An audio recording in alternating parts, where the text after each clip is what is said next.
plain truth discussion, where no conspiratorial rock will be left unturned, no mainstream propaganda will go unchallenged, and all existing reality boxes will be shattered. Piloting the discussion, as always, is the jet-setting international man of mystery, codenamed Plane.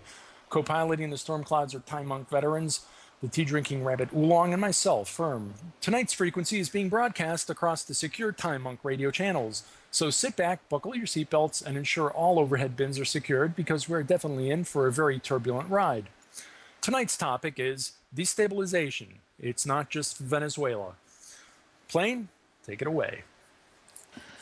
Well, thanks, Herm. I guess I'd start out and ask both you and Oolong, have you heard the term destabilization? Do you have an idea what it means? Yeah, I've heard it before. Heard it a little bit in some of the interviews with John Perkins, for example. And my understanding of it is basically just to go in and mess up the political structures and put in what they want in its place. Well, that's about right. I mean, it's, of course, there's more than just politics involved. There's everything. There's technology, education. I mean, the list goes on and on. But John Perkins is really one of our best sources for looking at how it's done, or at least how it was done 20 or 30 years ago.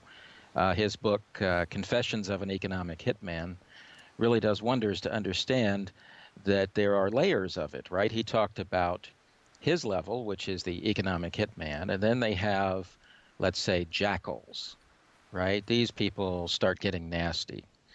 They start blowing things up or sabotaging dams or whatever, right? Yeah. And then, of course, push comes to shove, there's always the military.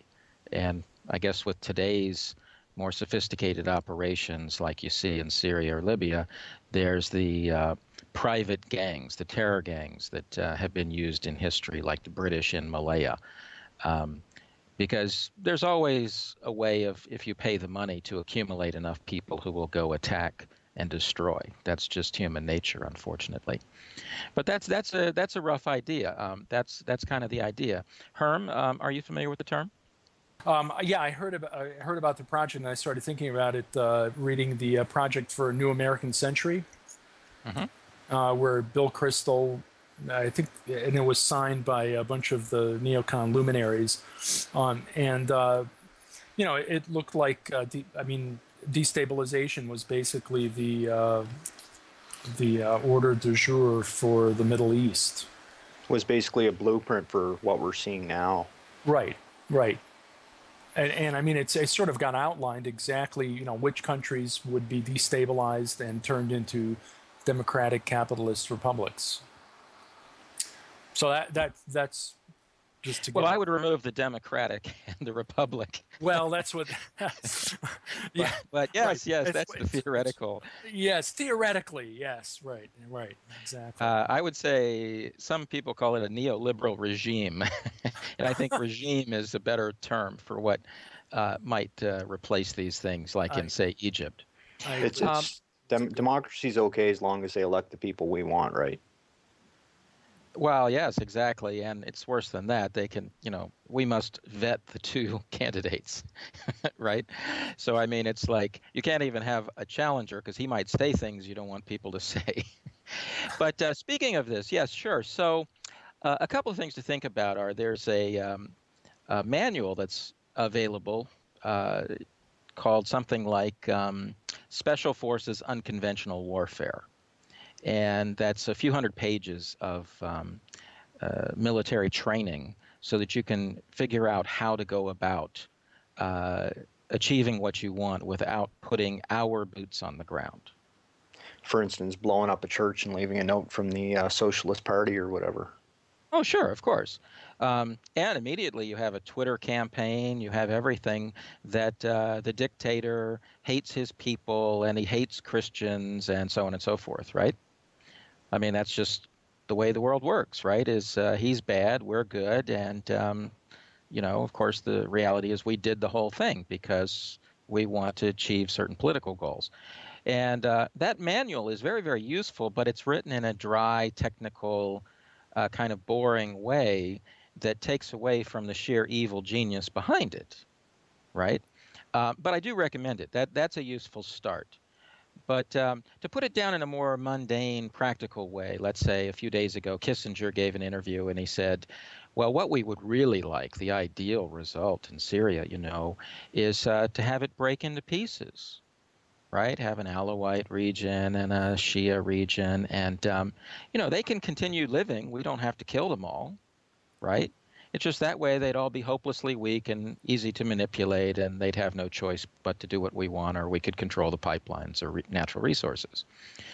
And there you go. Now we get back to the whole clean break project for the Middle East, right? That neocon white paper from 15 years ago, 20 years ago, to redraw all the borders in the Middle East. To have huge micro-states. And this includes not just Iran, it includes Pakistan. It's to make all these countries pseudo-countries like we have now with Qatar or Kuwait, right? They'd just be Western puppet states. I mean, they wouldn't, democracy wouldn't have any meaning. It'd be like democracy in Qatar or Kuwait or something like that. So Kissinger kind of gave the game away there when he said, by the way, what we'd really like, well, that's what they'd really wanted all along. Now, if they can't have that, obviously a few genocides would be good to help. And, a greater Israel would be nice and all that. But I'm just saying, from a big level picture, setting aside Israel or something, the idea is to create micro-states that can't challenge big corporations. In particular, they can't challenge gas and oil companies because that's currently one of the key control grids on the planet. So anyway, that's with Kissinger. But now let's move on and look at that other great mind, Brzezinski. He said something like 30 years ago, there was a quote I remember, along the lines of, we in the West screwed up. We let Japan develop way too much, and we must never allow that to happen again. Now, this is kind of interesting. What was he saying? What can we draw? Can we draw any conclusions from that? One conclusion I will draw that's a bit speculative is I think there's actually been a war against Japan by the West, in particular America, for quite a long time. I think they've been taken down, essentially. They had a better model of capitalism, in my opinion, than the U.S. does or did. And the most frightening thing to these elitists is a good model. They don't want the rest of the world to look at something and say, no, I'd rather do it the way this other guy does it. But in addition to that, the threat was that Japan would form an alliance with China or conceivably Russia or Southeast Asia in a way that the U.S. wouldn't have total control. And I think we've seen that. I think we've seen incredible pressure against Japan over the last 25 years, particularly by the United States. Is that why the Trilateral Commission was invented, plain? Well, the Trilateral Commission, which Brzezinski was a founding member of, I mean, he was like the architect of course, is like Europe, America, and Japan. And it was a way of bringing Japan into the discussion and to essentially create the do you know how these groups are done to co-opt and subtly brainwash and bribe younger people on the way up, right? The CFR, these different Rhodes scholarships. There's a long list of these things. And they're essentially trying to buy off members of another country and bring them into the fold, right?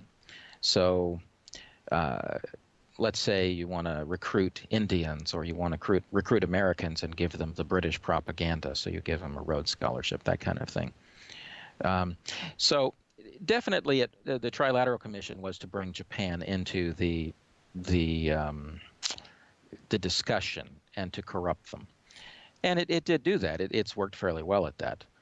I mean, let's face it, these other groups that you hear about, like the CFR or the Bilderberg or whatever, I mean, the Bilderberg is a white man's club, you know. I mean, how often have they had any Asians at all there? There's a lot of Zionists on the table. Well, now, I didn't say that's a different topic. I'm saying that, you know, guys from Indonesia or China or Japan or India. It's been few and few and even few between, right? I mean, very, very few. So you need a way to kind of bring these guys into the game. And that's what the Trilateral Commission did. It brought Japan into the game. Anyhow, the point of today's discussion is destabilization. And what I want to point out is it's not just that you find an enemy country like Syria or Venezuela and you try to create enough trouble that the ruling party collapses, let's say, right? Currently, this is going on in Venezuela. The U.S. has been doing a lot to take that government down ever since Chavez came in. We've had coup attempts. We've had probably lots of assassination attempts. We've had a number of things going on there, right? And I'm not trying to say it's some great government. I'm just saying that's irrelevant. What's relevant to the power centers in the U.S. is that it's not on board. It's not our boy, right?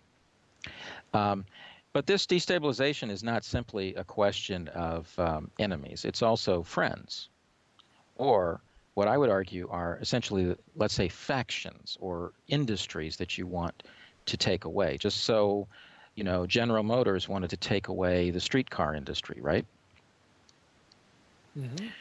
Right? Well, who owns General Motors? Who owns Standard Oil, right? In other words, they want to destabilize industries as well as countries, right? And I would argue that in the United States right now, a destabilization attempt and a war is going on against coal companies or the whole coal industry, right? They want to replace everything with gas, with fracking and gas. Right. And they're talking about, and they are going to shut down lots of perfectly usable plants, electricity generating plants.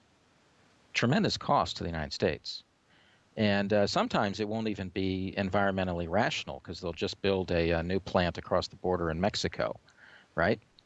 And it's just to smash a perfectly good functioning plant that's owned by a small entity, like let's say the county around Austin or something like that, right? And replace it with a largely corporately Standard Oil type plant owned across the border in Mexico. And then all the laws go out the window. All the safety, regulatory, all rules go away. And that's basically part of a destabilization. It's an economic destabilization attack on, in this case, Texas, but it's really the whole United States. So you see, destabilization is really, again, it's not just that Syria is a victim of it, right? It's the whole world. It's essentially a whole element of economic warfare. And so then you go back to John Perkins with his book about an economic hitman, right? Those economic hitmen are now getting closer and closer to home. And I would argue that they're now inside the gate, so to speak.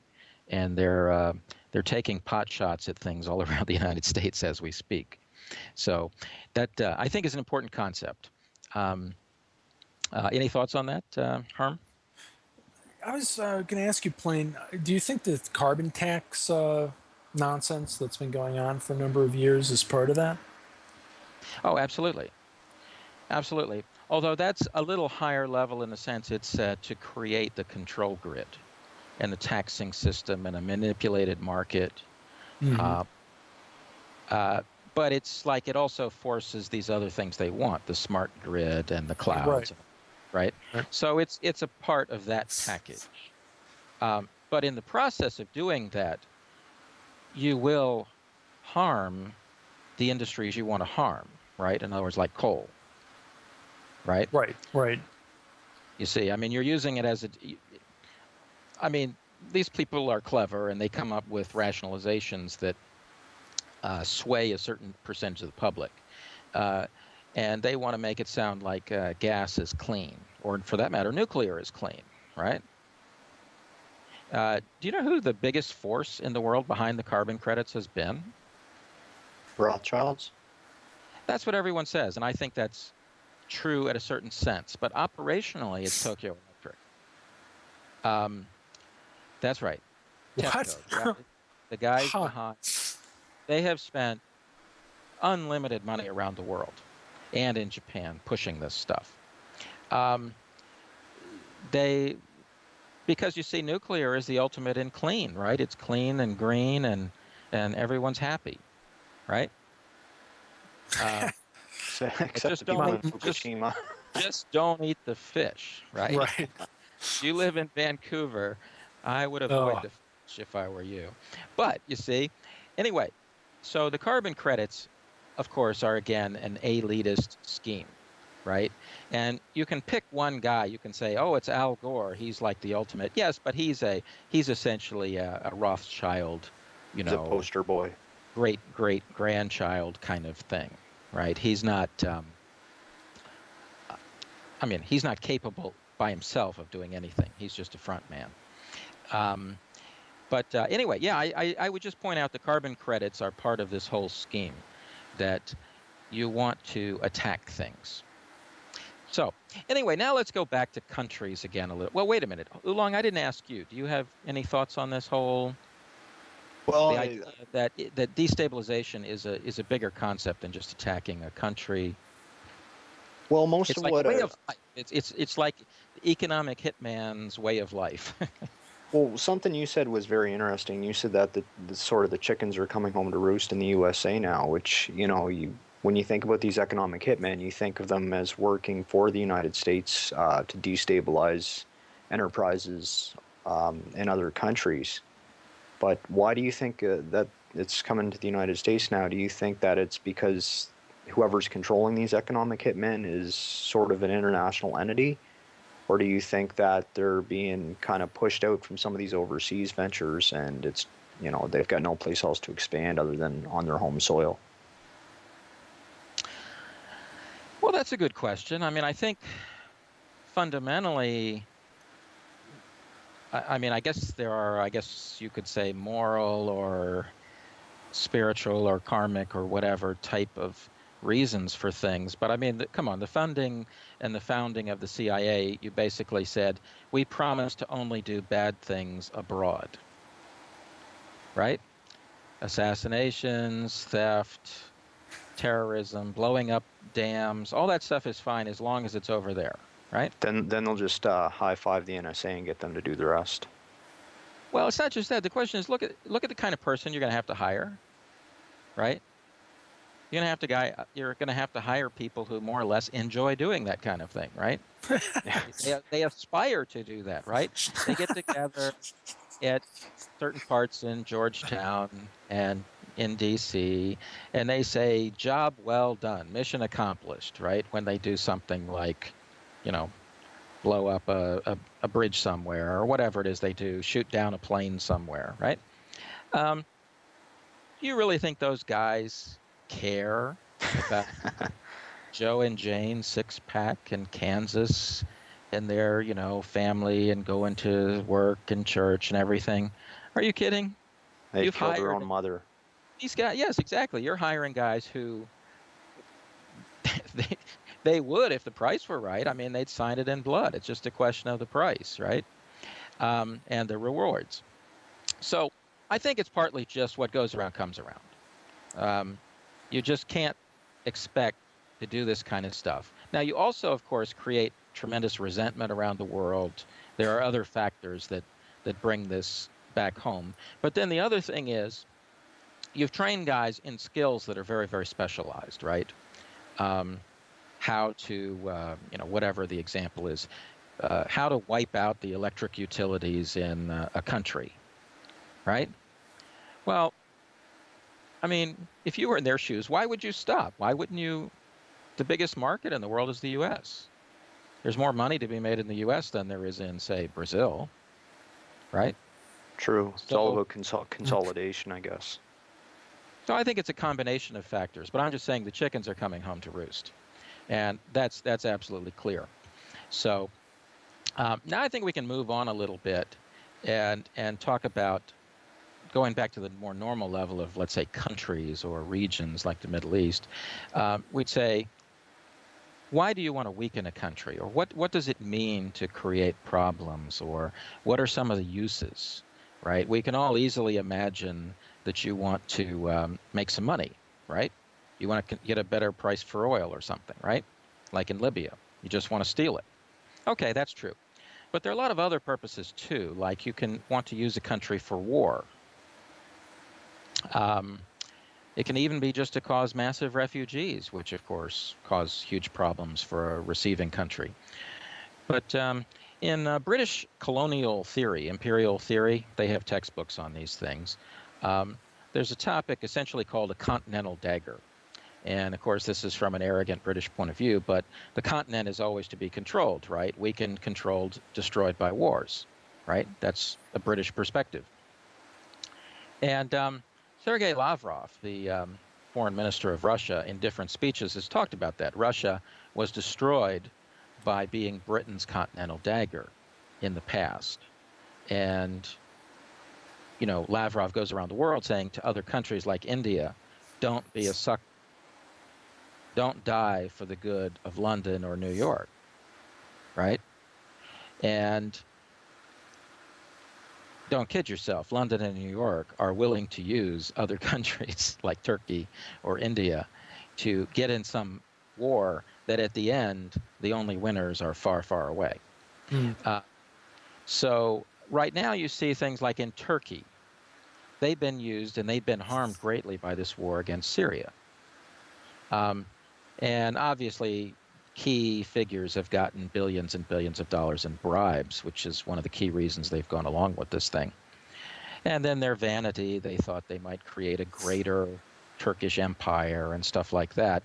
But I really think the biggest thing was the bribes. But they've been resisting. The military, the police, and probably even Erdogan have been resisting now. And then all of a sudden, what happens? We get an Arab Spring or whatever, demonstrations. Now, this is interesting. Are these spontaneous demonstrations by the public? Or is this really the public? Or have we got ulterior motives in play? And I think it's a combination of both. I think the public really is unhappy for different reasons, but I also think the West wants to put some leverage on him and maybe drive him out. So we can see there that the purpose for Turkey or the purpose, let's say Russia in World War I or something, is, I mean, there's nothing in it for you. It's just help us, right? You do all the dying. Go die by the million fighting Germany, right? So that we can continue to keep our naval empire. That's a losing deal, right? And in the case of Turkey, you know that the government there had this policy before the Syrian war started. It was called the, zero problems with our neighbors policy, right? So they were sucking up to Syria and saying, we want to be friends. We like you. You're good, right? And then all of a sudden it turns totally, and you're like the worst thing on earth, and we've got to smash you no matter what. Well, in the process, they've destroyed business. The Arabic minority, the Alawite minority in Turkey, becomes very, very unhappy, and a lot of bad things have happened. The economy has really gone down the toilet in Turkey, and that's one of the reasons for these demonstrations. So you can see from that the targets are not just economic. It's also into war and geostrategy. So I think that's another issue there that you got to keep in mind. From that, I think you get into the question of how they kind of like to go about it, right? And I think bribery is one of the biggest techniques they use. Look at how easily our Congress is bought, right? A few $1 million a person or something, and you can own Congress so cheaply. Then you get Congress to vote money back to Israel, and then you can use it to bribe them back to vote more money to them. It's a beautiful Ponzi scheme. Sure, but it's not simply, let's say, one country. It's industries. It's everything. I mean, Monsanto alone can bribe half the Congress. I mean, it's amazing. I'm disappointed they're for sale so cheaply, right? I mean, I'd like to think they're worth more. It's not called bribes, plain. It's called lobbying. That's right. It's a bribe when it happens in China. Right. It's K Street lobbying when it happens in Washington, right? Well, Herm, any thoughts on that? My thought on that is that what I was thinking is, you're talking about the destabilization, and then here it is coming on our shores, and maybe it's more apt for later in the show. But my question is, how is it that we never learn from blowback, from say failed destabilization attempts? Or maybe I should let you even define what a failed destabilization attempt is. But it seems like we've spent, well, just taking a look at Iraq, over $1 trillion, and it's ongoing. I mean, those poor people coming back with no legs are going to require care for the rest of their life, et cetera. So the costs are just those costs are hidden. So there's this huge expensive event. Do you see any feedback, happening here, or how is that feedback avoided, even in terms of the media? Say when the media looks at Iraq and says, gee, when Hussein was there, it was, probably not the most fun place in the world, but, it was relatively safe. If you were a woman, you could go to school, that kind of stuff. And you look at it now and it's a complete disaster. So I guess part of the destabilization process is also covering up the failed ones, if you could even call it a failed one. I don't know. Well, when you say feedback, do you mean feedback or blowback? Blowback, I'm sorry. Blowback. Yeah. I mean, there is a feedback loop of sorts, but as far as blowback, well, first of all, a lot of it isn't blowback, right? I mean, not really, because it's a win-win for them. It's disaster capitalism or disaster foreign policy, really. Brzezinski said that. He said creating Al-Qaeda, I mean, what's a few thousand lives in the greater scheme of, taking down the Soviet Union, right? Mm-hmm. Mm-hmm. Who cares about 9/11? That's a small thing in the history books. So, from their point of view, it's not such a failure, right? It's a feature, not a bug, right? For all of our computer types out there, I mean, it's not, from their point of view, it's not a bug because it leads to further profits, further wars, further weapon sales, further chances to take oil or gas or whatever. So I don't think you can really quite look at it that way. Now, the cost of, let's say, wounded soldiers, that's a serious matter, right? Yeah. But in the scheme of things, I mean, they have a lot of money to play with, and they're just control of oil and gas is worth trillions of dollars. So, I mean, really, when you think about an extra 10 billion here or there, it's small change to them. And they probably want to see all soldiers kind of have an early demise, I think, because they've seen too much, they know too much, and they might be against a lot of the policies going forward, right? Mm-hmm. And if nothing else, you have these phenomena like oath keepers and such, right? And that just simply can't be something they want to see. So at minimum, I think you can expect them to try to force drugs on all of the vets, and then use that as an excuse to disarm them and various other things. And of course, a lot of these drugs really ruin your health too. So that's they'll die early, so to speak. But I mean, I think there are costs to them for sure, like something like the Iraq War. But I think you have to kind of put it in the scheme of things. It's the bigger issue is who's paying and who's getting the goodies. I was going to say they get the profits and the taxpayers get the costs, so it's a good deal. Right. Also, there's this issue. We're talking about destabilization, right? Mm-hmm. Well, a big model has been the IMF riots, right? You cause a country to collapse economically, and then you buy everything up for pennies on the dollar, right? So if the U.S. goes broke and collapses, great, you buy everything up for pennies on the dollar, right? So I mean, you can shock economics, I think they call that plain. Well, the shock doctrine, right, is the usual term I hear. But the point is, you certainly can see how, from their point of view, you might say, and I might say, that America would be taken down. but from their point of view, it would be more like a hostile takeover, right? Or Consolidation. they would consolidate and take over the shares of America Incorporated or Britain Incorporated or France Incorporated, right? So they wouldn't necessarily see it the way you and I see it. You and I might go out on the street and say, "Oh my God, they're homeless everywhere," right? And they're like diseases in the street, right?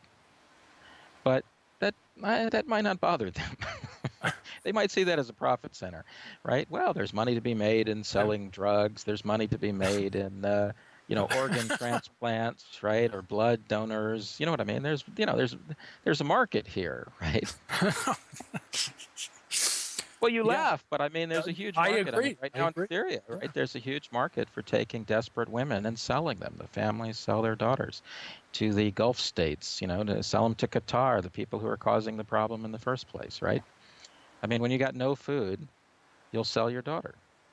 I mean, people don't want to believe that, but history has shown that time and time again. Yeah. And I don't like it, but I'm just saying that's why we need to try to fight this stuff before it gets as bad as it might. But anyway, I would just say that the question would be, what do they think they're doing? And I don't think they see it as a problem that 50% of Americans will become desperately poor.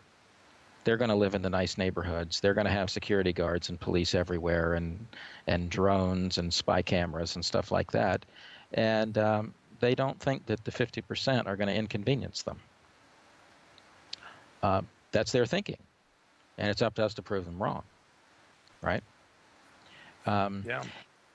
So anyway, moving on a little bit more towards how they can do these things.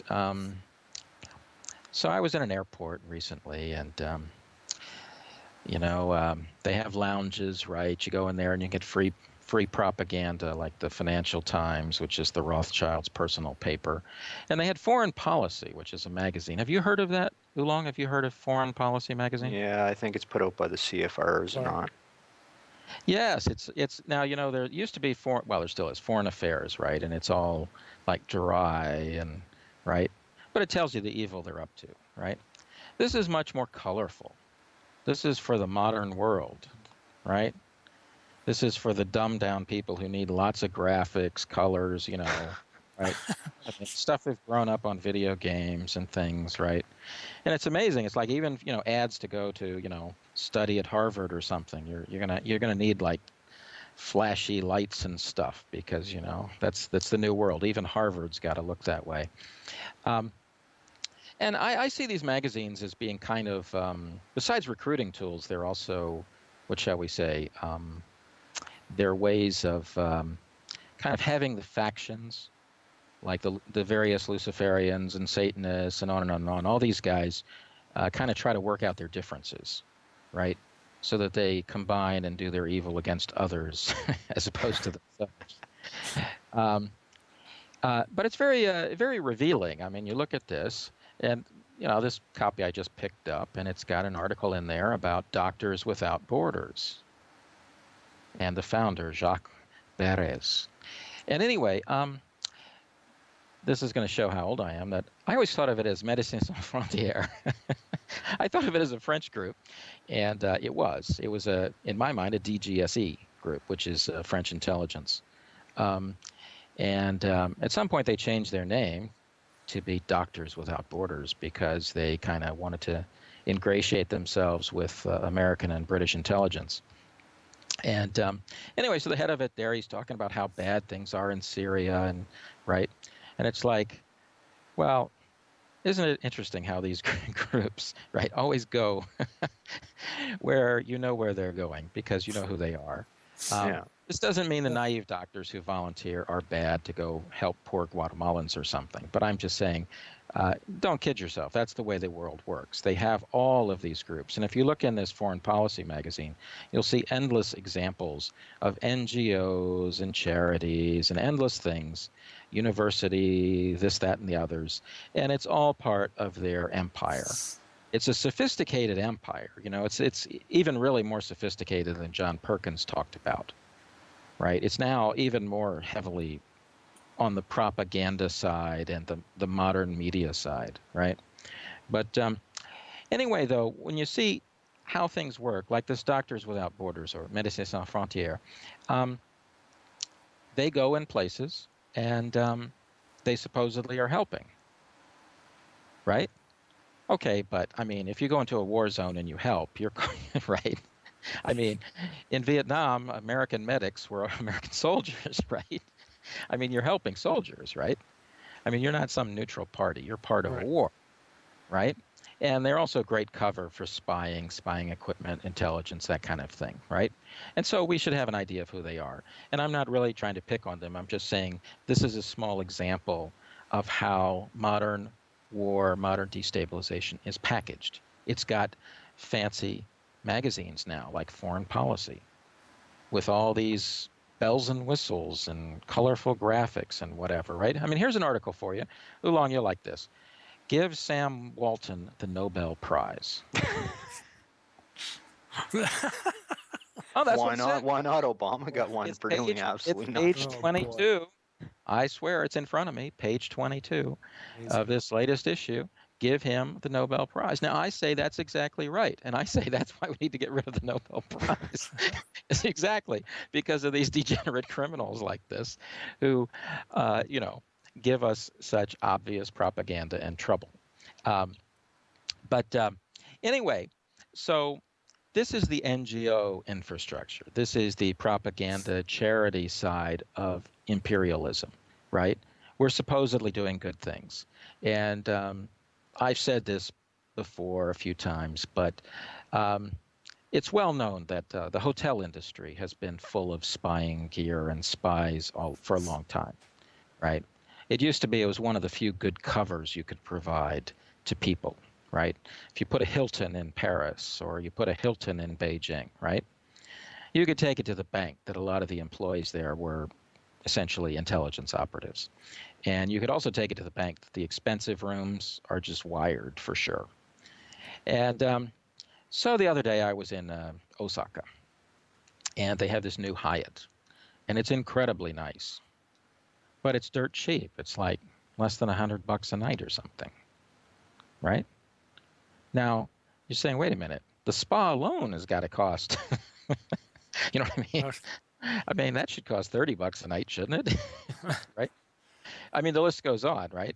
This is a nice hotel, and we know who the Hyatts are, right? The Pritzker family. Obama's just nominated the woman from that family as, what is it, the Commerce Secretary or something. I haven't paid attention, but we know who they are, and we know some of their political activities. But take it to the bank and take it from personal knowledge that those things are spying operations, cover operations, and that's another example, and that's the point of blackmail, right? You get the goods, you tap the phones. You get the pictures of politicians with whatever, shall we say, children or whatever it is. That helps in your destabilization attempt because you've got the leverage to cause them to sabotage their own country or their own company or whatever. Because a lot of the destabilization attempts and stuff is not simply against countries. It's against businesses, right? The warfare I talked about by the United States against Japan was largely against Japanese industry. It wasn't simply a matter of fighting Japan, somehow diplomatically in the United Nations or something, right? So this is something to keep in mind, is that the warfare is across the board. It's everywhere. It's right now. It's in your city right now. And, it's not just that the Americans are always bad. Right? I mean, other countries do bad things too. But you can take it to the bank that it's going on everywhere. Another thing they use, which is quite important, is secret societies. These networks, right? You've all heard about the Muslim Brotherhood, right? The Ikhwan. Are you familiar with Ikhwan? All across the Middle East, the U.S. is trying to create Muslim Brotherhood governments. It's no secret. I mean, let's be honest. Around Obama and Hillary Clinton, you've got these Muslim Brotherhood people, right? What is it, Anthony Weiner's wife? He's like a Muslim Brotherhood activist. You mean Hillary's girlfriend? Yeah, well, I mean, wait a minute. These are liberals now. They don't have just one. One of her girlfriends, right? Um, isn't that amazing? I mean, are you kidding me? Right around the presidency, we've got Muslim Brotherhood operatives. Isn't this crazy? And Hillary, of course, might be a future president, right? So this is insane. Who are these people?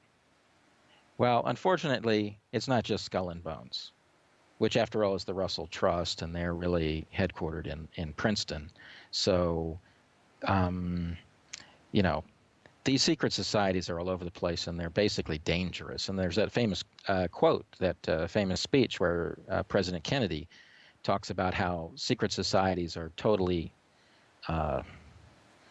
inimic to American, society. It's totally bad news and against all ideals of America to have these things. And now we're totally run by them. And we're trying to make a Middle East that's totally run by them. And you have to ask yourself, so what is it about these groups? What do they do? What can we tell about them? How do they operate? Well, look at this guy Morsi, right? He's lived his whole entire adult life in the U.S. He worked at NASA, has an American passport, right? How can he represent Egypt? This is ridiculous, right? I mean, think for yourself. Let's say at age 19, you move to another country, wherever, Brazil. And then at 54 or something, you come back and you immediately become president. Your entire adult experience, your entire adult life has been spent in another country, right? How can you be the president of a country, right? And who would vote for you? Well, the answer is they won't. The elections have to be organized, orchestrated, and rigged, and they are. Believe me, they are. I have family connections in Egypt. I'm a little bit familiar with there, and if you think that the Brotherhood won in a clean fight, you're crazy. Well, the population of Egypt is sort of rebelling against the Muslim Brotherhood as we speak. And the last I heard, the United States had just sent in some shock troops to defend the Israeli border. Yes, of course. And I have a suspicion that there's a factional fight going on between those who want to break up and blow up Egypt and those who don't. The Israelis, where they have their embassy in Egypt, it's like on the other side of the river. Everybody has it on, what is it? Everybody has their embassy on the east side of the Nile, except for Israel, where it's on the west. And the reason for that is, historically speaking, Greater Israel would include up to the Nile. In other words, they consider Egypt. It's a pre-city. Part of Egypt is not Egypt. It's just part of Greater Israel, right? So there's that issue. But Egypt is under attack and could be blown up if the opportunity came about. So do you think that's factional fighting, or do you just think it's the Muslim Salafists are kind of getting wise to the Muslim Brotherhood? Because the Muslims aren't I shouldn't say they aren't brainwashed, but they aren't brainwashed in the same way we are in the West. They're not stupid geopolitically. Well, they do have one advantage going their way. They're all conspiracy theorists. If you ever spend any time in the Middle East, you'll know this immediately, that everybody's a conspiracy theorist. It's like Russia. Only 90% are conspiracy theorists in Russia, but it's higher in the Middle East. So that means a lot of things. Mostly good, but a few bad.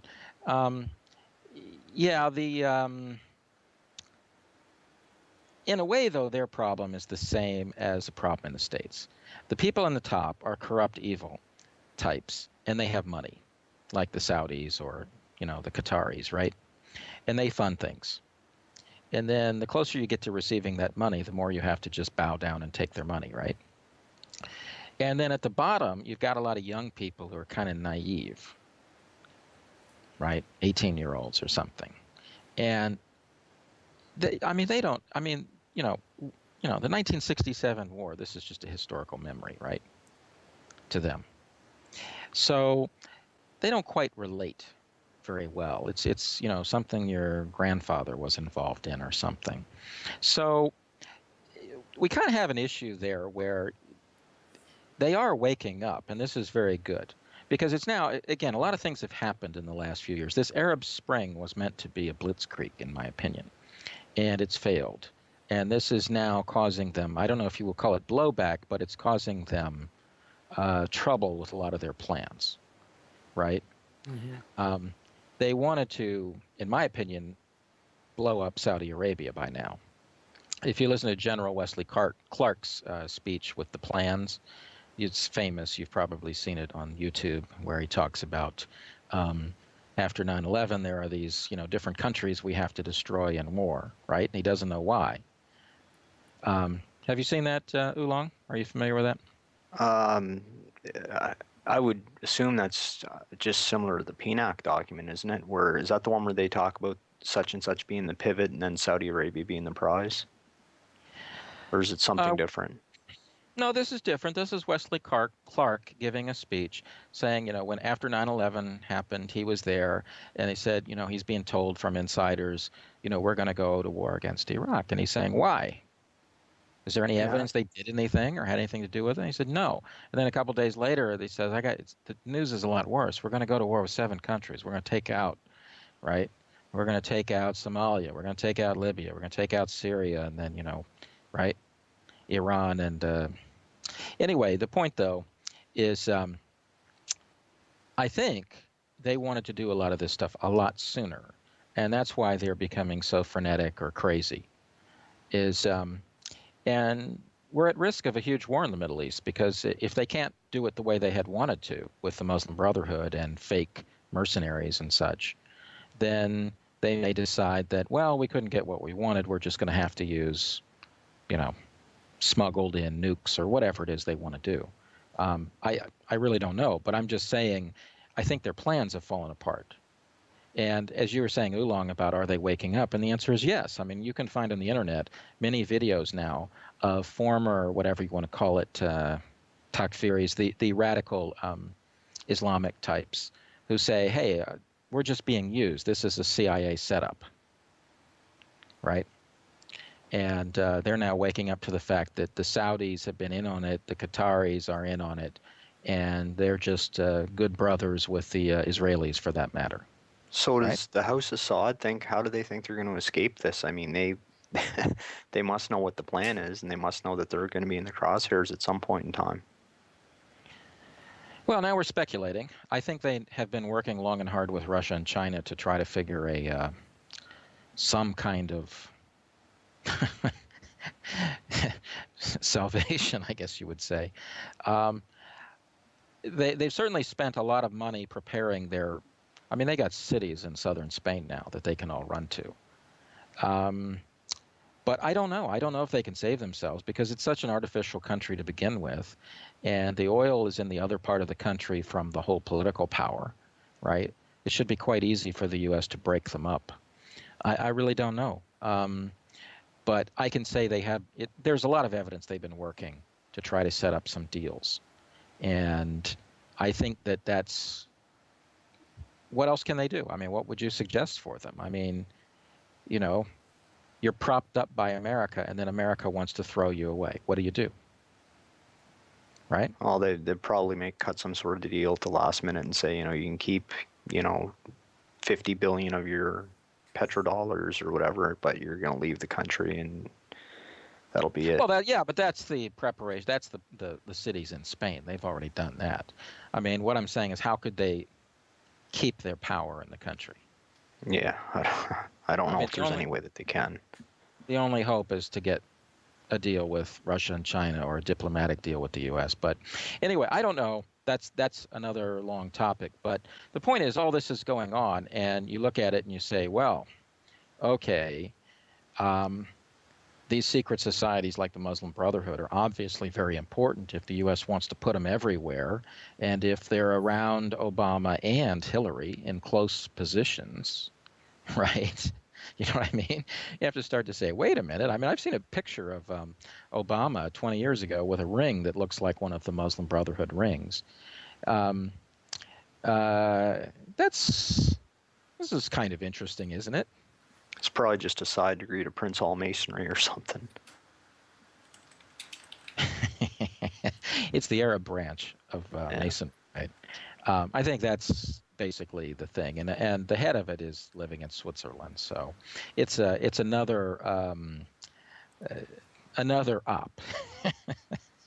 Like the world is full of operations, and this is another one. But these secret societies are very dangerous, and the image might be that they're somehow doing good things. They're not. Okay, Skull and Bones is bad news for us. They're like always affiliated with wars and false flags and setups and stuff. The drugs and the weapons business. They're not good news at all. And the Muslim Brotherhood is nothing to be happy about either. And look at how they're screwing up Egypt. I mean, look, let's face it, in a country like Egypt, you're better off having a nationalistic general who tries to keep crime down and tries to keep the trains running and everything. You're better off having that than having, a guy who, like, thinks that, whatever, women shouldn't read or something, right? Yeah, I also noticed that the Christian pogrom was happily ignored by our mainstream media here. That was really distressing. Oh, sure. I mean, you're also looking at things like the Coptics being slaughtered in Egypt, Right. or you're looking at the Orthodox in Syria being wiped out, right? And it's like, isn't that kind of interesting? The West talks about the poor Christian minorities in parts of the world, but we're the reason they're being killed, Yeah, right. Exactly. Right? I mean, isn't that, when we look in the mirror, right, we should look and say, it's being done in our names. I mean, I'm not saying, we can't totally control the government, but they at least say they're doing it, behind us. So there are these secret societies that are clearly a huge problem. And we're familiar with the obvious ones, the Freemasons and, the Knights of Malta, the Teutonic Knights, things like that. But they're in other parts of the world too. Obviously, wherever the U.S. and Britain and, Germany and France have gone, right? So you've got strong Freemasonic stuff in, let's say, Cuba or Panama, right? Interestingly, some of the Asian secret societies are more openly a blend of mafia and secret society, whereas the Western secret societies, the mafia side, I think, is a little more hidden. Yes, that's true. But that's me. I like Asian honesty. The West is fundamentally dishonest and hypocritical in my view. And I hear that from a lot of people in Asia, by the way. Not that the West is worse, you understand. I'm just saying it's essentially hypocritical or dishonest about it, right?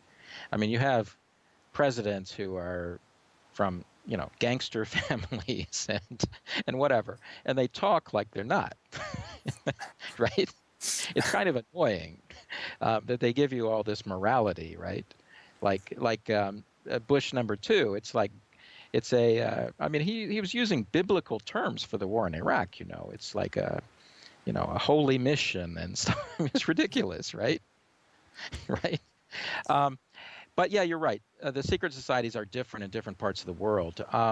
It's interesting. After Cuba, after Castro came in, it's like, you notice, by the way, that all the lodges were not shut down. I've seen a book of the lodges there under Castro, and it was like per capita more than just about anywhere on Earth.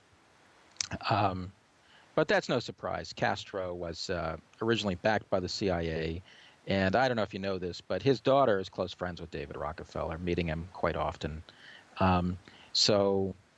Those who have hope that Castro is some true enemy of the American empire, I think,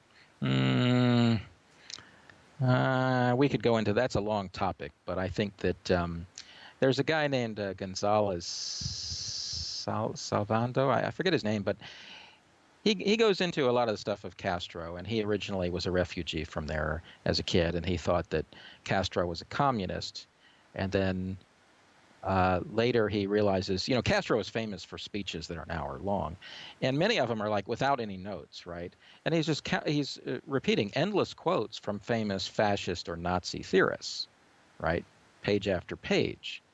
And so then you have to sit there and say, this guy may be a communist, but he knows more about Nazism and fascism than anybody on earth. So you have to ask yourself, who Castro is or who was behind him. I mean, after all, his group was backed. It was a CIA thing, right?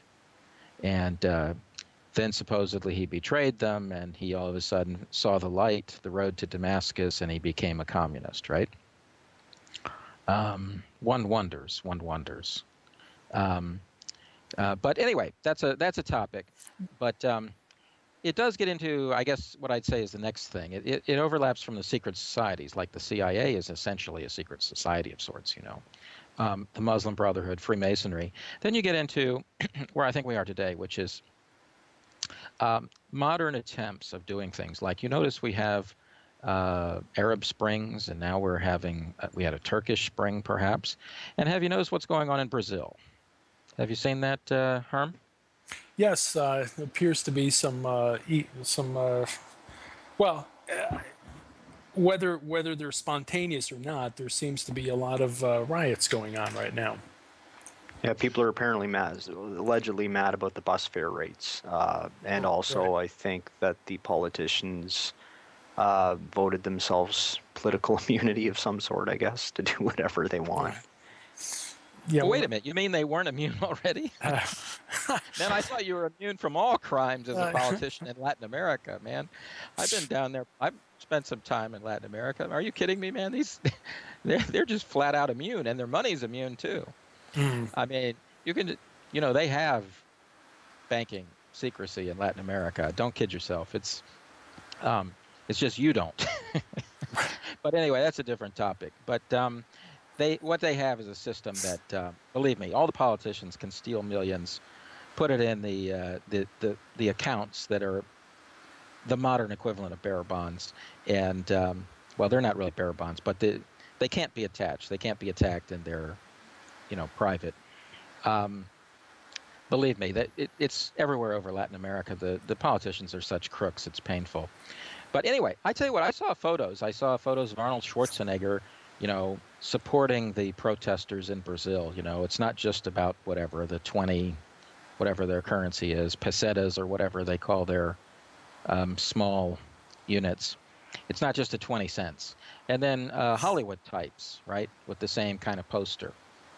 And you got to sit there and say, well, if Arnold Schwarzenegger is such a fan of bus travel and cheap buses, then he sure should have done a better job when he was governor of California, right? Because the buses in Los Angeles went from bad to worse on his watch, right? So I find it a little hard to look at former Governor Schwarzenegger, right, and see a man who, what shall we say, sympathizes with bus riders, right? I mean, doesn't that raise some questions about, and I'm just going to point out the obvious. There's a lot wrong with Brazil, okay? A cleaning lady retires and her pension is something like 25% of her earnings, right? And, a politician or a civil servant or whatever retires and gets 70%, right? This is totally criminal in my mind. But it's been that way for a long time. And the current government is not necessarily behind that. That's just the historical reality of the country. But what is not so surprising is, look, Brazil is basically part of the BRICS, and it's against the American empire. Hardcore leftists may not see a difference, right? They see that President Kennedy is the same as, Ronald Reagan or something, right? But I'm arguing that to people in the oil business, to people in New York, Wall Street, various other places, they don't see it that way. You're with us or you're against us, right? One of the interesting... you either let us pick your pocket or not. Yeah. Right. One of the interesting things about both Turkey and Brazil is that the economies have actually been booming the past few years. So it's kind of interesting that the people are rioting and protesting now. You would think they would have done it when the economies were in the toilet. Not that the economies are totally out of the toilet, but they're... No, Long, I'm going to say that, first of all, in Turkey, the economy's really gone south the last year because it was a credit bubble from the Gulf states, and they had booming exports with places like Iran and Syria, right? And it's more than that. There's the financial crisis and whatever. But I would say that in the last, say, 12 months, the economy in Turkey has really taken a dive. And property prices as well. A lot of things have been going on that have contributed to it. But getting back to the point with Brazil, though, the real issue is that there's massive oil there. They're not letting the U.S. buy it all cheaply or control it all, right? They want they want oil production teams to be international, like including, let's say, Russians or something, right? Well, that interferes with the whole agenda because you need Western companies so that you can control it, sabotage it, et cetera, right? And secretly reveal where all the good fields and finds are, right? That kind of thing, the usual economic warfare. And diplomatically, I mean, the fact is Brazil is not with the American program, right? Whether you're talking about the attacks against Maduro in Venezuela, or whether you're talking about the Syrian war or whatever. Brazil is not with America. It's part of the BRICS. It's with China and Russia to a large degree. And the number two party in Brazil, though, is much more of an American, friendly, right, place. And so destabilizing the government there to try to bring in the American, lapdog types is totally logical. I mean, what would you do if you were in their shoes? I mean, you're talking billions of dollars, and diplomatically, Brazil's a huge country. It's very, very important. If Brazil, stands up and says to Venezuela and the world, Maduro must go, right? He's a terrorist, or whatever it is they want to say, right? That would be tremendously important. So I'm just trying to say that, a 20-cent bus fare increase or whatever. I mean, Schwarzenegger, I'm sure, in his heart is really bleeding for those poor people down there. Anyway, that's just my take on it. But I'm just saying, but this gets into one other thing with the Arab Spring. A lot of people for the last few years have been saying, since the start of the Arab Spring, a Latin American Spring is next, isn't it? Well, I was just thinking, what we've been seeing in Latin America is a lot of socialist populist leaders. You've got Morales in Bolivia, you've got Correa in Ecuador, Maduro in Venezuela, and I'm not too familiar with the Brazilian politics, but yeah, I would see that as being a big problem for the powers that be. Well, Adrian Salbucci is kind of well known in the alternative media down in Argentina. And Kirchner, by the way, is another thing. There are these massive demonstrations, but I mean, she wins elections, right? I mean, it's that the people who own Clarín, are against her for different reasons. And one of them is the whole foreign policy, against the West in the Middle East. But you have all these populist or left-leaning or different kinds of social democratic governments down there. And they're very much a mixed bag. I'm not trying to say they're so wonderful, but they're not under America's control. They're basically anti-American. And, America's not happy. So a Latin American Spring is a very logical thing. And it's easy to do. You don't have a Sunni Shia kind of fault line, but you do have the class issue, right? I mean, in almost all of those countries, you've got, pick some number, 20% who have decent lives and a decent amount of money, and then you've got 60% who are dirt poor. And it's just very easy. You get the 60% who win an election, but the 20% don't want to get shafted, right? And it's easy to back the 20% to destabilize or overthrow the government. Now, you can't do it everywhere. I'm not saying Chile you can do that, and maybe not in Argentina. But the point, though, is creating conflicts down there is probably not that hard. Traditionally, we just use military coups, right? But that's getting a lot harder. But anyway, moving on to that, I think the next issue to consider with it is the resources are in play. They're cutting all these deals, and they want, like in Ecuador, they want different deals, and this is very frightening. because it puts pressure, even if a country is an American puppet, it puts pressure on everybody to say, look, our neighbor is getting 50 cents on the dollar for something. Why are we only getting 20 cents?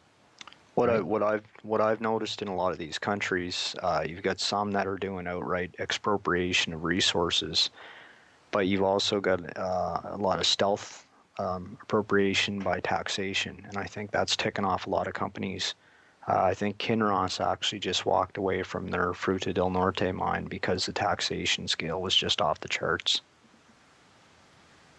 Yes, that's true. That's an issue. But it's a complicated one. I mean, the nationalization of United Fruit in Guatemala that led to the coup d'état by the U.S., the CIA attack on Arbenz down there. Mm-hmm. Yep. No, it should be pointed out that in the nationalization, they did pay the amount of money that it was quoted as being worth. Yeah, right, fair market value for the United Fruit Company's land, right? Now United Fruit Company will argue that yes, but that's because for tax purposes we lied. In other words, we said it was only worth 1/10 of what it was really worth, right? And that's undoubtedly true because that's routine in Latin America is that you lie about those things, right? But it is a messy thing, is what I'm trying to say. I mean, the U.S. government could have pressured to get a higher compensation and not had to overthrow the government. But United Fruit, I mean, that was a key part of the whole atmosphere that led to the Kennedy removal in New Orleans, and that's a long story. But if you look into it, you'll see that they were a key part of the whatever you want to call it, right-wing underground at that time. The Cubans, the mafia, and the extreme anti-communism of, let's say, the late 50s. So it's complicated. But anyway, getting back to the Latin American Spring, this is a key thing that may be coming forward more and more.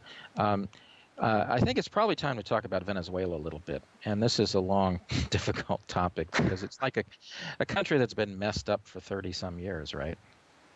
I mean, it just feels sorry for the people. On the other hand, I think they've kind of spoiled themselves by feeling that they have all this oil and therefore they can kind of, I guess you'd say, coast on that, right? When the population was a lot lower 30 years ago, it was much easier. But they've had a dramatic increase in population. And so, instead of getting, pick some number like $2,000 in GDP per capita or something from the oil, you might only be getting 800 or something. Anyway, it's a dramatic difference. But the politics haven't changed, right? They're still totally messed up. And in our forum, in the Time Monk Radio forum, we have a member who's spent a bit of time there and is fairly familiar with Venezuela. And she pointed out some of the historical issues that have really kind of led to the mess it's in now. And I think the Chavez and Maduro governments have done a lot of things that are not very good. But, a lot of it is just kind of tit for tat what was done before. It wasn't a fair government before, is all I'm trying to say. But as far as the destabilization attempt against them, well, come on, there were coup attempts. I think there were assassination attempts. That huge fire at one of their main refineries there right before an election. Right. You have to ask, was that really an accident? Right? I mean, the timing was incredibly perfect, Right. is what I'm trying to say. 3 weeks before the election or whatever it was, right? It raises a lot of questions. And you might be amused by this, Herm, but I just saw there's a new web page, a blog that's essentially dedicated to Venezuelan conspiracy theorists. Now, notice it's in English, right? Conspiracy theories. And so it's to attack the crazed thinking of Venezuelans who believe that all these evil things are being done by the West, the U.S. and Spain or whatever, right? Mm-hmm. Now, isn't that kind of interesting? They have all these crazy ideas like, I don't know, a guy with 5 different passports walking around is up to no good. You know what I mean? Right? You know what I mean? Military specialized gear, high-tech specialized gear that we don't know the use for, 5 different passports with all kinds of different stamps. And you know what I mean? Right. It's like, yeah, well, I mean, that's sure. Wow, that sounds like a conspiracy to think that this guy is, you know, anything other than like a, what would you call it? He's just an outdoorsman. Right? Sure. But the point is, all this stuff is going on, and Maduro has been attacked from the get-go. And I wouldn't be surprised, by the way, if they do weaken him and that government substantially over the next few years to the point where they would lose an election. Probably not immediately, but you know, particularly if the economy continues to decline, and that may be the West's strategy. Yeah, It was a go pretty ahead. close It was a pretty close election, I think. Like originally he was leading by double digits, and then by the end of it, it was something like 51% to 49%. Now, whether that's the actual realistic vote breakup, I don't know. Who knows how many ballots were stuffed in ballot boxes or whatever it is these people do to screw things up. Yeah, well, there's another issue. That's the opposition, the Capriles, the somewhat telegenic guy who, hate to go into it, but I mean, both of his parents are Jewish, and he, has the Zionist crowd behind him, whatever you want to call them. And, I mean, there are almost no Jews in Venezuela, right? Like 20,000 in the whole country. And so you have to think there's some other factors. What can I say? He's been talented and telegenic, but I think he's getting way, way more support from outside than he would if he were just a boring kind of middle-of-the-road social democrat type. Right. Mm-hmm. I mean, I can't, we can't prove it, and it's not comfortable even getting into these issues, but you can't, what I'm trying to say, though, is, it's pretty obvious that he would be somebody that let's say the City of London crowd would just love. Right? Yeah. And so, he's particularly dangerous. I guess what I'm trying to say is there are a lot of candidates, and if, how can I put it, opposition to Chavez, some of it was not totally friendly to the U.S., right? But I think this guy would be essentially, down on his knees worshiping the U.S. and Spain or whatever. So he's particularly useful. And so I think they really, really funded him in every way possible. And they're going to promote him going forward. And if they can't do it with media inside Venezuela, they'll do it in Colombia or, satellite TV or whatever. They're really, really going to promote Capriles, and I think they have been. So that's another issue. But the complicating fact here with these destabilizations in Latin American Springs is that so many of them essentially are messed up countries to begin with, right? So it's not necessarily so hard to mess them up more, right? I mean, let's take Venezuela. You just don't even know where to begin. They've had so many problems for the last 30 years that, it's like the poor thinking of some of the leaders, including now, of course, right, makes it so it's very easy to mess things up. And I don't know, we're going to see, but that's a particularly important case because of all the oil and how close it is to the U.S. Herm? Yep. Have you been down to Venezuela? No, Brazil?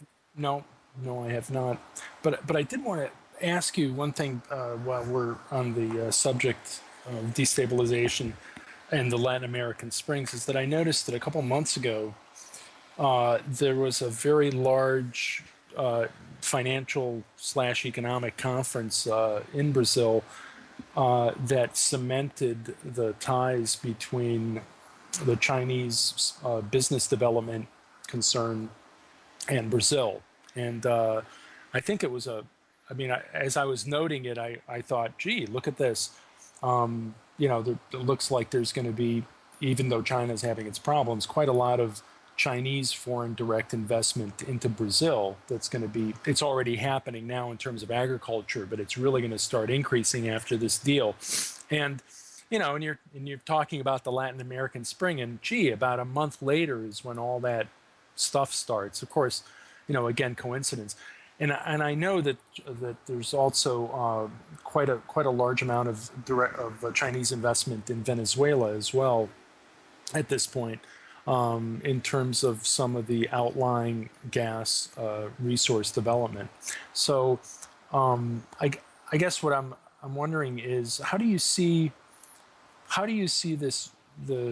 this change in players that's occurring? I mean, 40 years ago, 30 years ago, the U.S. could have gone to Venezuela. China was a non-player. Russia was a non-player.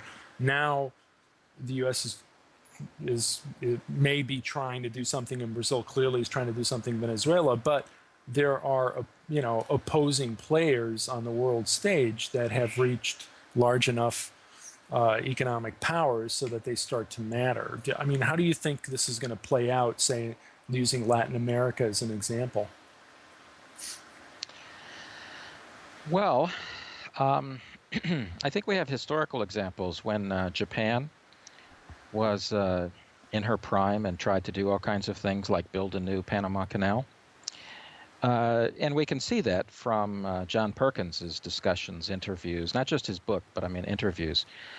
The U.S. considered it an act of war. The U.S. considered that Central America, Latin America were basically part of the Monroe Doctrine. Right. Right. And, well, we now have the global Monroe Doctrine, so yes. Anyway. Yes, exactly. Essentially, as I argued before, I think there was a war between Japan and the U.S. And I've heard Perkins talk about some of these things. I think there were lots of assassinations. I think there were threats, big time, against Japan. And the usual crowd, particularly the construction crowd, Halliburton, these kinds of people, Brown and Root, whatever, these kinds of things. Yeah. They essentially said to the Japanese companies, if you come here, we'll use our influence to make you, regret the day you were born, kind of thing. And I think that's what indeed happened. And recently, the last few weeks, China's announced it's going to build a new Panama Canal through Nicaragua, right? Yeah. This is a big, big deal. This will be like, one of the biggest construction projects in world history, right? I mean, roughly speaking, this is an incredible, it's a much, much more complicated task than the Panama Canal, I think. It's going to be bigger and longer, you know what I mean? It's going to be a major deal. And you can bet that America's not going to be invited to the table. If America's invited, it's going to be part of high-level diplomacy with, the traditional way. I get to keep your daughter and you get to keep my daughter as hostage. Right. Right? Yes. And you laugh, but that's the way historically things have worked. I know. In Japan, we have the textbooks, and it was the traditional system. The powers in Edo, which is now Tokyo, all of the local lords, every other year, they had to live in Tokyo, and then the other year, their families had to live in Tokyo. Right? So we either got you or we got your family. Right. So if you want to do anything, I guess you got to do it when your family's here. Right? So that you understand how painful hot oil can be. The traditional measure of, what dissidents faced or something like that, right? Right. So I think your question is a very good one. The rise of China. But look, can't you see that the war in Libya and all these other things, Mali, Sudan, all this is a war against China, right? Right. Now, I think that's, yeah, I agree. It seems to be certainly very different tactics between the U.S. and China, but clearly there is a war being fought. Well, I mean, I think Syria is a different case. It gets much closer to Russia and Europe, but really, there's no question with Africa that China's been taking the whole continent over, and the Western powers are used to getting things cheaply, and they don't want to pay full market price. No way, Jose. And they also don't like, just generally speaking, having, I guess, what you'd call a cadre of people who are friendly towards China. In other words, you create an infrastructure. You create, if they build schools, the principal of the school, the headmaster, is likely to be positively inclined towards China, right? Mm-hmm. And the next thing you know, they're going to have teachers teaching Chinese, right? Or they're going to have exchange students. They're going to have a Rhodes Scholarship or something, right? They're going to have a CFR, right? and that's not very exciting from the point of view of the Western powers. So anyway, as far as Brazil and all of these leftist populist countries who are really, really moving towards China, this is very painful for the U.S. because the Monroe Doctrine, these are American colonies, right? I mean, they're supposed to be. It's the way the U.S. founding fathers said. Yeah, that's right. Right? It's what those Marines died for, right? Exactly. It's why. Well, what do you think the Marines died in? And what did the Navy go to the Barbary Coast or something? Yeah, right. A Tripoli. I always wondered about that song. What the hell were they doing in Tripoli anyway? Right. If we went to Tripoli a couple hundred years ago, you can surely expect us to go to Managua again. Right. Exactly. So, anyway, I think we can learn a lot from John Perkins when he talks about this, but there are other people as well who get into the history of the economic warfare down there.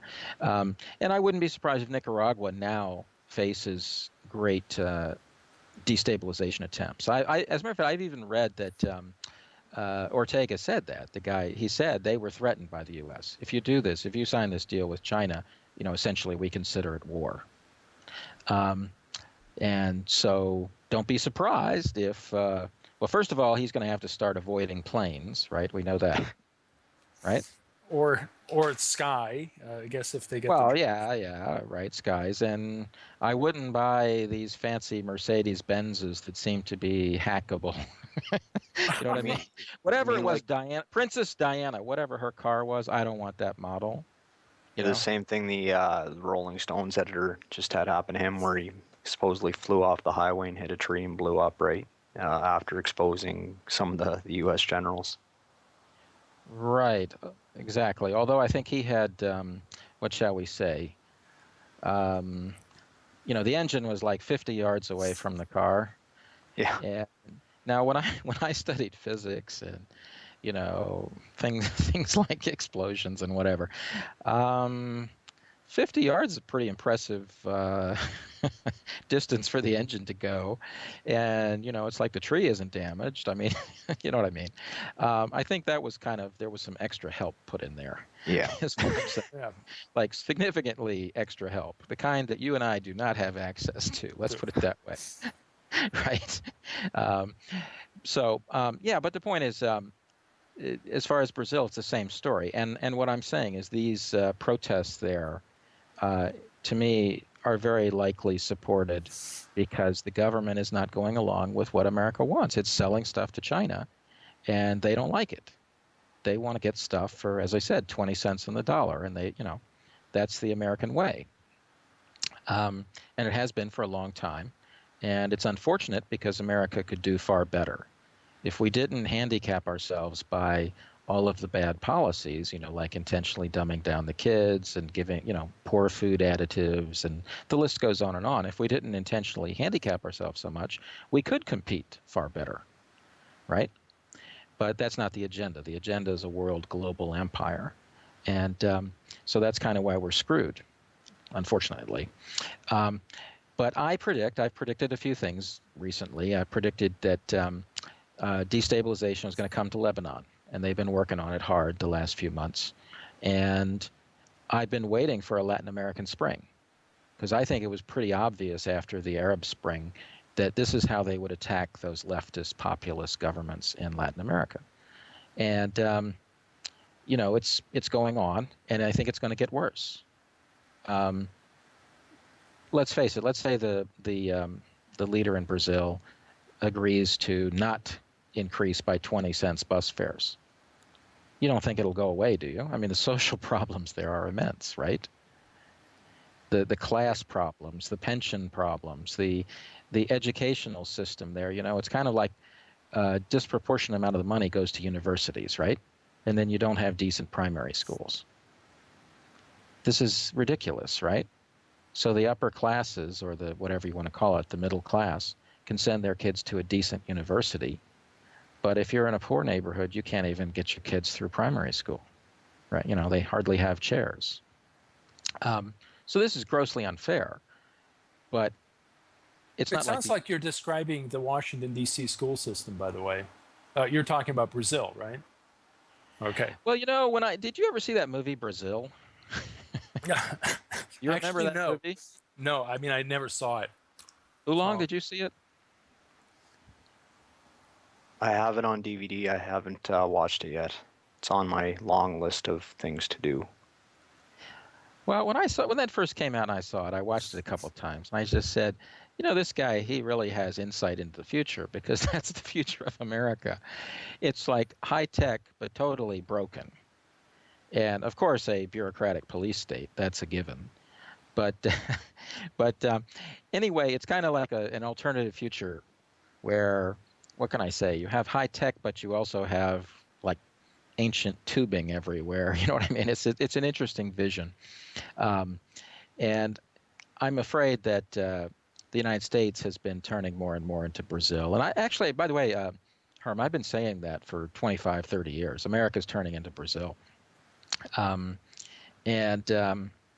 I have a friend who came as a kid to the States from Argentina, and his parents have said that endlessly the last 40 years. The U.S. is turning into Argentina. And, you can see that in so many ways, kind of a dysfunctional capitalism, I guess you would say, right? Everything starts to become broken, and it becomes harder and harder to make things run right? Maintenance doesn't seem to be budgeted for anymore. Well, I think that, I think perhaps one might say that we're at the point where the kleptocratic oligarchs, parasites, are beginning to really make the host weak and possibly, terminal. But I would definitely agree with that. Although I don't know if we'll even get to the point of having, like I hear occurs in Sao Paulo, where the oligarchs have to fly helicopters to work, because if they try to drive through the barrios, their cars get turned over and burned. Oh, but that's routine. I mean, the other day I was in Guatemala, and anybody with money, well, anybody, wait a minute, people with more than a few $1 million, let's say, you need to fly by helicopter. Right? I mean, you don't want to take a chance being on the riffraff side of town, right? The wrong side of the tracks at night. Exactly. Not in Guatemala, man. Not in Guatemala. Are you kidding me? Well, no. I mean, look, I'm just trying to say, people are carrying, there's, I mean, look, there's violence, and then there's also factional stuff. I mean, look, the point though is, if you got the money, why would you not spend it, right? I mean, come on, if you got, $20 million bucks, what does a security guard cost? $300 a month? Why aren't you going to hire? Why aren't you going to hire a few of them? Well, the answer, by the way, is that they will rat on you. They will sell out your secrets, right? And they will steal from you because they know your weak points and so on and so forth. But the point, though, is that, yes, of course, in Latin America and a lot of the world, the rich travel by helicopter or whatever, and they have their zones, essentially, where you can't get in. Right. I mean, I mean, just as an example of how this trend is going. So I mentioned that I was traveling recently, and in an airport lounge, I pick up these magazines like Foreign Policy. Well, another one I picked up was called Business Traveler, and it was talking about all these great airport lounges around the world, right?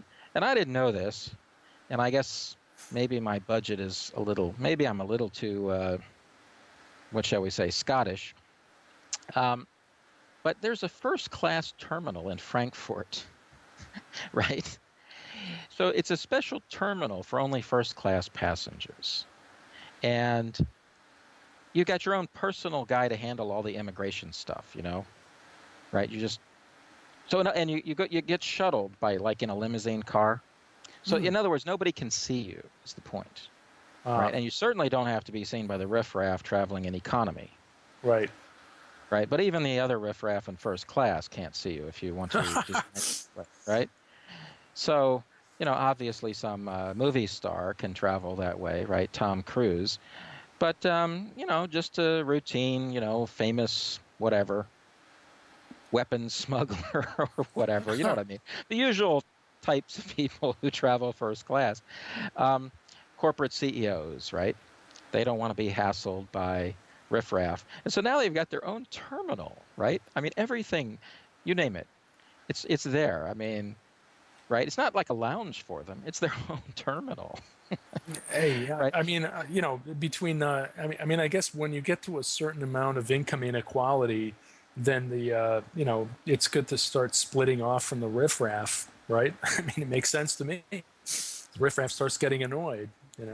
What's the problem? Yes, of course. And so that's where we're moving. That's where we're heading. And you can imagine that it won't be long before laws are also essentially codified based on class, right? In other words, if you're rich, you can have a machine gun, no problem. But if you're poor, a Swiss Army knife gets, 10 years in jail, that kind of thing. That's coming soon. We can see that in the Western world.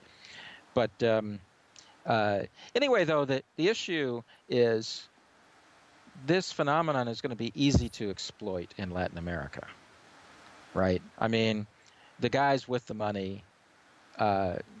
Look at what's happened in Venezuela. Okay, a lot of the people who owned a business, I mean, a small business, really, 50 employees, 100 employees, whatever, nothing to get excited about, have been shafted by the government there. So what if you were in a similar situation in another Latin American country? Right?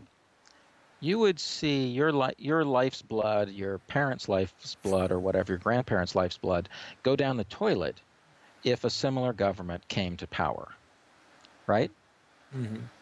So if the CIA types came into town, I mean, they wouldn't even have to pay you. You'd volunteer, right? Because you'd be so afraid of having your life destroyed, right? So you see how easy it would be to stir things up there. It's unfortunate, but you can see that that's essentially no shock. I mean, it's all over the place. And you can also see how easy it is to stir up the masses when they see these billionaire families traveling around in helicopters, right? I mean, you know what I mean. I'm going to some town in Guatemala. You understand, they have the places for the helicopter, right? They have the places for the rich guys. And it's not hidden. You know what's going on. I mean, if I were some poor Guatemalan, I wouldn't be very happy about it, right? Because, I mean, the reasons they got the money is that they stole it first, right? You know what I mean? Yeah. In other words, they got some land grant or something, some, terrible, governor's brother who, couldn't leave his hands off of women back in Spain, right?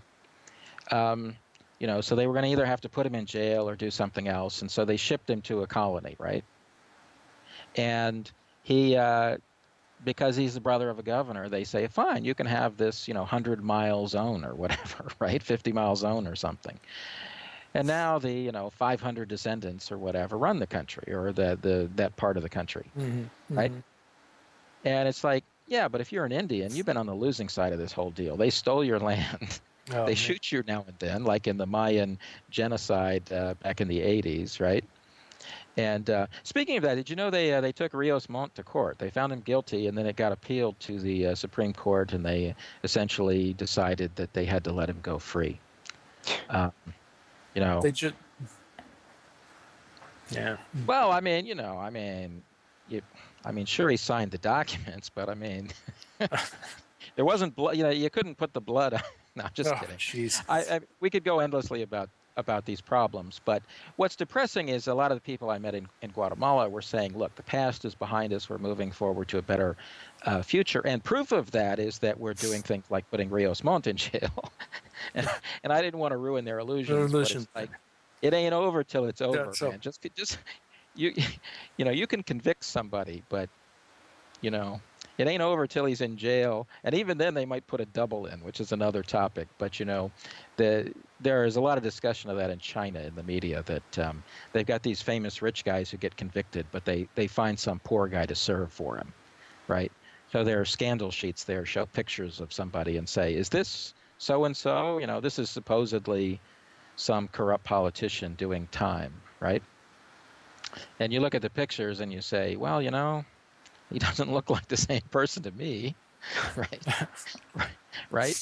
Well, I think you're looking at the same thing in Latin America. And in this case, they just said, well, yeah, but, the genocide wasn't intentional. It just happened, right? Right.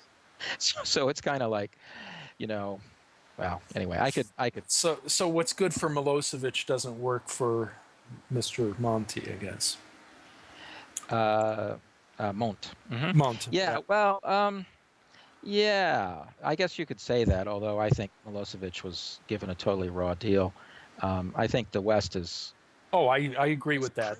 Criminal beyond belief in Yugoslavia. Absolutely. Totally. And that's an example of a major, major destabilization followed by a huge war. And it's also a reason the world was so ruined by the fall of Russia. Look, not that Russia is paradise, but we would be better off with a multipolar world. But if we can't have that, we would be better off by a bipolar or a tripolar world. Because everybody needs checks and balances. Everybody needs restraints. And the U.S. needs it too. And after the Soviets collapsed, it was kind of like, and they wrote it in their white papers, we can do anything we want. It's our, what did they call it? A unipolar moment. We can do anything we want, right? And that's why they got so arrogant about these destabilization campaigns. They went all over the world and did anything they wanted. And unfortunately, now we're trying to clean up the pieces. But anyway, so that's pretty much all I wanted to say for today, is that destabilization is kind of just a part of the whole economic warfare, the hitman model that is almost perfected by the U.S. And it's going to be very interesting going forward because, let's face it, China and Russia are a lot more powerful than, say, 10 or 15 years ago. And I also think through factors like the internet, a lot of people are much more aware of how the game is played than, say, 20 years ago. And not just in the U.S., but worldwide. And they don't want to go along with it. They want to stop it. So this is going to be a very interesting challenge. And I'm hoping that, how can I say it? I hope the U.S. is stopped in this, and that essentially we are forced to go back to trying to outcompete by making good products and stuff like that. And I actually think it's possible. But for now, we have to be aware of how the game is played. And unfortunately, I think you see it every day around you, right? Shutting down coal plants is ridiculous. I mean, what is going on here? So that's kind of all I wanted to say for today. Any thoughts, Oolong? Just a couple points, I guess, with the possibility of a South American Spring. I've noticed the past couple of years there has been a lot of predictive programming in, some of the Hollywood productions. I think it might have even been Avatar. They mentioned a past war where they invaded Venezuela or something like that, and I think it was in a couple other movies. So yeah, you can already see the programming being thrown out there. And the other thing, I don't understand why the United States, or not just the United States, but the West in general, why they have these real scummy jackboot tactics when, it would be cheaper probably and more efficient to go in and do what China's doing, build a couple schools and create some infrastructure and create some goodwill. And, people are going to want to work with you rather than grudgingly give you what you're trying to steal from them. I don't understand the strategy. Well, Oolong, you sound like a communist, like President Kennedy. Must be. I mean, are you from Boston? What is this? Yeah. Anyway, you haven't spent any time in motels either, have you? Not on the top floor. You haven't been to that Frankfurt first class terminal yet, have you? Yeah. Well, of course. I mean, this is what we should have done, and I'm hoping that we can move back in that direction. But the thing, though, is disaster capitalism is so profitable, right? I mean, your margins are not 2%, right? Your margins are 80% or something. When you steal stuff, right? Right? What are your margins? I mean, Well, it's actually 100% because most of the time taxpayers in the U.S. end up paying for the stealing process. Well, yes, but there's another thing, though, Herm. I think you're missing the fact that the bribes cost a fortune, like this war in Syria, right? You sit there and you read some number like Qatar has spent $3 billion on weapons and stuff. You don't. That's not serious. The bribes to everybody in that part of the world have been tens of billions. That's the way the world works in that vicinity, and I think it's not that different in Latin America. When you want to smuggle weapons in or deliver people in from Lebanon or Jordan, the reason they go along with it is because, well, I would say they got, $100 bills, but $100 bills are way too heavy, right? Well, I guess that's one reason why the recent continuing attempted takeover of the Swiss banking system is to make sure that when those billions get cashed, they go to the right people, Yes, of course. So, but I guess what I'm trying to say is the bribes cost. Yeah. The bribes cost a lot of money, and that's not paid for by the U.S. taxpayers, at least not simply. I mean, the U.S. might put the troops on the ground, and NATO might pay for the missiles, but the tens and tens of billions of dollars of bribes, that does come out of somebody's pocket, and it's usually the criminal who gets the profits. So that would be my take on that. Herm, any final closing thoughts? Well, I have to agree with you, Plain. I hope to see at some point in the future that the U.S. goes back to being a merchant country, making good stuff, selling it to people, and staying out of other people's business. That would be great. I guess how we get there from here is the big question. Well, we've had other shows where we're trying to discuss some of those technologies, ideas, and systems, communities, things like that, where we can kind of, I guess you would say, build our own future as opposed to hoping that these guys will change their ways. I mean, I really kind of doubt that the economic hitmen and such are going to change voluntarily, right? But if they're stopped by, let's say, other countries, Russia, China, Brazil, India, and if we start building our own communities with technology, but these things that we've talked about, the 3D printing and the back to basics, learning some of the skills our grandparents had and just with more modern equipment, things like that, we do have a fighting chance, and I think that's what we got to work on. And we also have to try to get the message out to the average person that this is how we do business and we need to change it, right?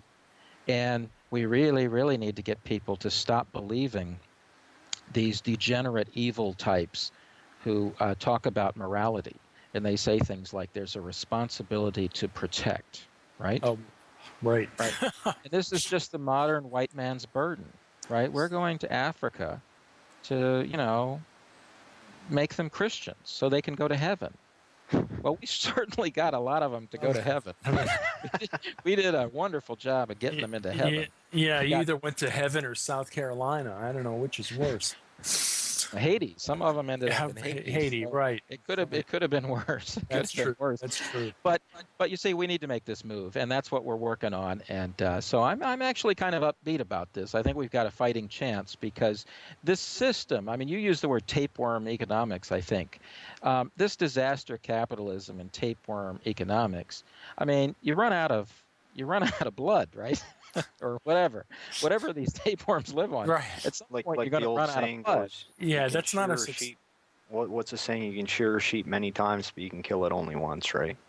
Yeah, exactly. And these guys, they're so used to 90% profit margins that they start looking at us and they say, like, a pint of blood a month is just not enough. That's, Right? And that's why we're getting in such a mess here. But anyway, with that, let's close for this time. So thanks. Okay. All right. Well, thank you, Plain. And thank you for listening to The Plain Truth on Time Monk Radio. And please be sure to tune in next week as we navigate our way through future viewing.